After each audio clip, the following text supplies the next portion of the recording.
Hello and welcome to A Fine Palette. Today we're discovering how to make pot de crème, probably the easiest dessert you will ever have made. For this recipe you will need 2 large eggs, some chocolate, about 6 ounces that you can cut and shave into very small pieces, a cup of half and half or whipped cream, and some vanilla extract.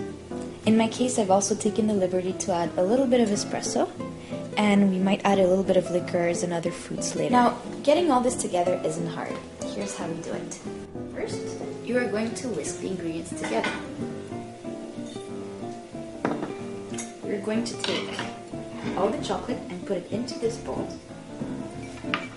If you have a processor, a food processor, you might want to do it, or a blender, you might want to do it with that, because that'll be quicker. And just put all the chocolate.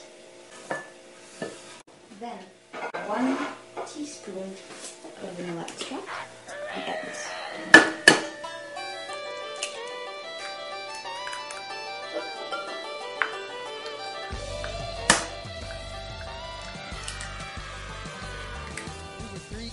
And then we whisk this. We get the consistency smooth. I'm just going to pour the cream into the pan. That's 1 full cup of cream. And if you want it to be lighter, you can put milk instead. You put cream. And here's the trick. What you want to do is have it boil with the intention of stopping it before it reaches the boiling point. So you want it to be a bit of steam rising and then stop it, get it off the stove. It does take a little bit longer to cool, so you want to stop it before it gets boiling. And you don't want to not watch this, so you don't want to go out of the house or the kitchen and kind of leave this, because it's very, very quick to start steaming and then it's kind of going overboard. In my case, I'm just going to use this little object here, which is going to do the mixing for me so that I don't have to worry too much. So make sure it's stirring and that you take it off at the right time. So you got that right, and now you can just pour it very gently and mix at the same time, so that you'll get an even mix. So just keep beating, and it's coming, as you can see. The color is starting to be right. There's many things you could choose to put in, and I decided to go for some Marnier, but it could be some rum, could be some amaretto, can be anything at all. So I'm just going to pour this and a little bit of coffee, just to give it that extra taste. So here's a little bit of espresso. I've brewed it before. Just a little smoked sea salt, just to add a little bit of a salty taste. And now we whisk it all together, and we are ready for the plating. Alright, so now we have everything we need and we're set up.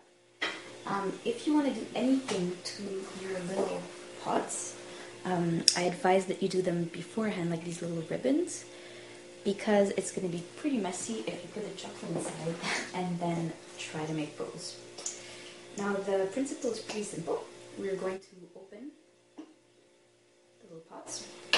We're going to take a little bit of chocolate, and we are going to pour this here as carefully as we can. Alright, so that should be enough.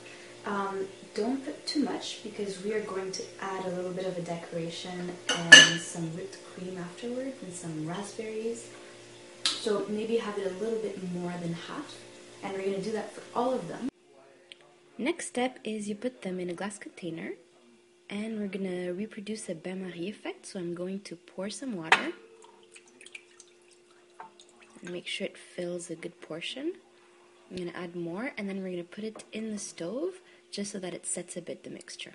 Once they're done, you just have to take them out of the oven and let them cool for just a little bit.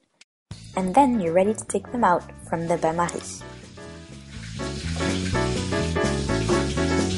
Oh Marie, oh Marie, oh Marie, oh Marie, in your arms I'm longing to be.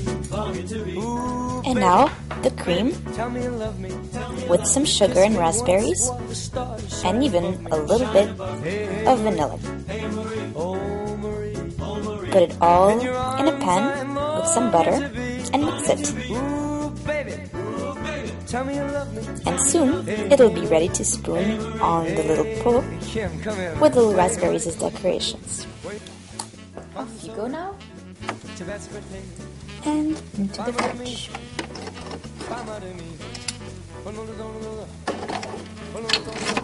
Now leave it there for 4 to 6 hours or overnight.